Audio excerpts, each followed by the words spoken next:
Hi all, welcome to electrical edu zone. ഇപ്പൊ നമ്മൾ ഇന്നൊരു പുതിയൊരു നോട്ടിഫിക്കേഷൻ റിലേറ്റഡ് കാര്യങ്ങൾ പറയാൻ വേണ്ടിയിട്ടാണ് ഇപ്പോൾ വന്നിട്ടുള്ളത്. അതായത് കൊച്ചിൻ പോർട്ട് അതോറിറ്റിയിൽ അസിസ്റ്റന്റ് എഞ്ചിനീയർ, അതേപോലെ അസിസ്റ്റന്റ് എക്സിക്യൂട്ടീവ് എഞ്ചിനീയർ തുടങ്ങിയ പോസ്റ്റുകളിലേക്ക് നോട്ടിഫിക്കേഷൻ പബ്ലിഷ് ചെയ്തിട്ടുണ്ട്. കഴിഞ്ഞ ദിവസം 10/7/2026 നോട്ടിഫിക്കേഷൻ പബ്ലിഷ് ചെയ്തിട്ടുള്ളത്. അപ്പൊ നമ്മൾ ഇതിൽ എപ്പോഴും പറയുന്ന കാര്യമാണ്, നിങ്ങൾ ഒരിക്കലും എന്ത് ചെയ്യുക, വേക്കൻസി നോക്കിയിട്ട് നിങ്ങൾ അപ്ലൈ ചെയ്യാതിരിക്കരുത്. ഓക്കെ, കാരണം നിങ്ങൾക്ക് അവിടെ ഒരു വേക്കൻസി മതി. അപ്പൊ ആ ഒരു വേക്കൻസിക്ക് വേണ്ടിയിട്ട് എന്ത് ചെയ്യുക, നിങ്ങൾ അവിടെ കോമ്പീറ്റ് ചെയ്യുക എന്നുള്ളതാണ് നിങ്ങൾ അൾട്ടിമേറ്റ് ആയിട്ട് ശ്രദ്ധിക്കേണ്ട ഒരു കാര്യം. കാരണം വെച്ചാൽ ഇങ്ങനെ എക്സാംസ് ഒക്കെ എഴുതി എഴുതി പ്രാക്ടീസ് ആയിട്ട്, അല്ലെങ്കിൽ എക്സാംസ് ഒക്കെ എഴുതിയിട്ട് ആ ഒരു എക്സാം ആ ഒരു എക്സാം ടൈമിൽ നിങ്ങളുടെ മൈൻഡിലൂടെ പോകുന്ന ആ ഒരു പ്രഷർ, അല്ലെങ്കിൽ അങ്ങനെയുള്ള കാര്യങ്ങളൊക്കെ നിങ്ങൾ മനസ്സിലാക്കിയിട്ട് വേണം എന്താ വേണ്ടേ, നിങ്ങൾക്ക് അവിടെ വിജയത്തിലെത്താൻ വേണ്ടിയിട്ട്. അപ്പോൾ എന്താ, ഓരോ വേക്കൻസി ആണെങ്കിൽ അതിന് എന്താ അതിൻ്റെതായ ഇമ്പോർട്ടൻസ് കാര്യങ്ങൾ ഉണ്ട്. അപ്പൊ ഏറ്റവും അധികം അസിസ്റ്റന്റ് എക്സിക്യൂട്ടീവ് എഞ്ചിനീയർ നോക്കുകയാണെങ്കിൽ ഇലക്ട്രിക്കലും ഇലക്ട്രോണിക്സും പറ്റും. 50,000 തൊട്ട് 1,60,000 വരെയാണ്. അപ്പൊ അവിടെ രണ്ട് വേക്കൻസിയാണ് അവിടെ ഉള്ളത്. ഓക്കെ, ഇനി ഇപ്പം അസിസ്റ്റന്റ് എഞ്ചിനീയർ ഇലക്ട്രിക്കൽ ആണെന്നുണ്ടെങ്കിൽ 40,000 തൊട്ട് 1,40,000 വരെയാണ് ഒരു വേക്കൻസിയാണ് അവിടെ ഉള്ളത്. ഈ ഒരു വേക്കൻസി എന്ന് പറഞ്ഞാൽ നിങ്ങൾക്ക് എന്താ അവിടെ ഇമ്പോർട്ടന്റ് ആണ്. ഓക്കെ, കാരണം വെച്ചാൽ ഇപ്പൊ ഒരു വേക്കൻസി ഉള്ളതെന്ന് വെച്ചാൽ കുറെ പേരൊന്നും അവിടെ അപ്ലൈ ചെയ്യുന്നുണ്ടാവില്ല. അങ്ങനെ പല ഫാക്ടേഴ്സും ഉണ്ട്. ഇതെന്താ, ഓൾ ഇന്ത്യ ഡയറക്റ്റ് റിക്രൂട്ട്മെന്റ് ആണ്, ത്രൂ കോമ്പറ്റേറ്റീവ് എക്സാം ആണ്. അപ്പൊ ഇതില് സ്റ്റാർട്ടിംഗ് ഡേറ്റ് നമ്മൾ ഓൾറെഡി പറഞ്ഞു. അപ്പൊ ലാസ്റ്റ് ഡേറ്റ് എന്ന് പറഞ്ഞത് 10/8, ഓഗസ്റ്റ് മാസം 10-ാം തീയതി വരെ നിങ്ങൾക്ക് എന്താ അപ്ലൈ ചെയ്യാം. അപ്പൊ ഇതിൽ ക്രൂഷ്യൽ ഡേറ്റ് എന്ന് പറയുന്നത് ലാസ്റ്റ് ഡേറ്റ് തന്നെ ആയിരിക്കും ഉണ്ടാവുക. 10/8 തന്നെയാണ് ക്രൂഷ്യൽ ഡേറ്റ് ആയിട്ട് ഉള്ളത്. അപ്പൊ ഇവിടെ എസെൻഷ്യൽ ക്വാളിഫിക്കേഷൻ പറയുകയാണെന്നുണ്ടെങ്കിൽ degree or equivalent in electrical, അതേപോലെ ഇലക്ട്രോണിക്സ് ആൻഡ് കമ്മ്യൂണിക്കേഷൻ. ഇതാണ് അസിസ്റ്റന്റ് എക്സിക്യൂട്ടീവ് എഞ്ചിനീയറിന്റെ ക്വാളിഫിക്കേഷൻ. പ്ലസ് ഡിസൈറബിൾ ആണ് പറഞ്ഞിട്ടുള്ളത് 2-year experience in the relevant discipline in executive cadre in a industrial, commercial or government undertaking. ഇത് എന്താ പറയുക, experience എന്ന് പറയുന്നത് ഡിസൈറബിൾ ആണ്, എസെൻഷ്യൽ അല്ല. ഓക്കെ, അതാണ് ഒരു പോയിന്റ്. ഇനി അസിസ്റ്റന്റ് എഞ്ചിനീയർ ആണെന്നുണ്ടെങ്കിലോ, degree or AMI in electrical and electronics engineering from a recognised university or institution. അപ്പൊ ഇതാണ് എന്ത് ചെയ്തിരിക്കുന്നത്, ക്വാളിഫിക്കേഷൻ ആയിട്ട് ഉള്ളത് അസിസ്റ്റന്റ് എഞ്ചിനീയറും അസിസ്റ്റന്റ് എക്സിക്യൂട്ടീവ് എഞ്ചിനീയറിന്റെ കേസ്. ഇനിയിപ്പോ അവിടെ ഏജ് ലിമിറ്റ് കാര്യങ്ങൾ നോക്കുവാണെങ്കിൽ ഇവിടെ അസിസ്റ്റന്റ് എക്സിക്യൂട്ടീവ് എഞ്ചിനീയറിന് മാക്സിമം 30 വയസ്സാണ് ഏജ് ലിമിറ്റ് പറഞ്ഞിട്ടുള്ളത്. കുറച്ച് അസിസ്റ്റന്റ് എഞ്ചിനീയറിന്റെ കേസിൽ മാക്സിമം 35.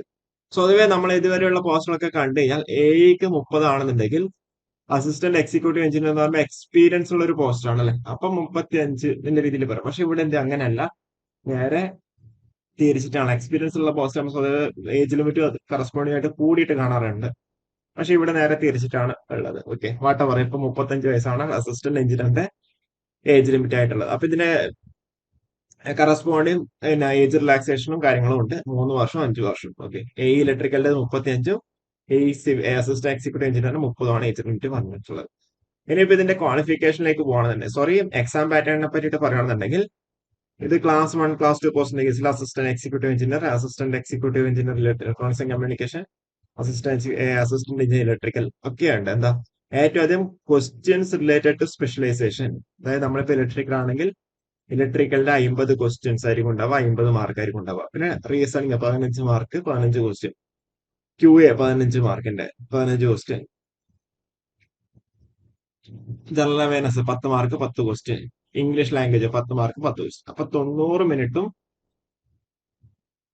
100 ക്വസ്റ്റ്യൻസും ആണ് പറഞ്ഞിട്ടുള്ളത്. ഓക്കെ, 1.5 മണിക്കൂർ 100 ക്വസ്റ്റ്യൻസും.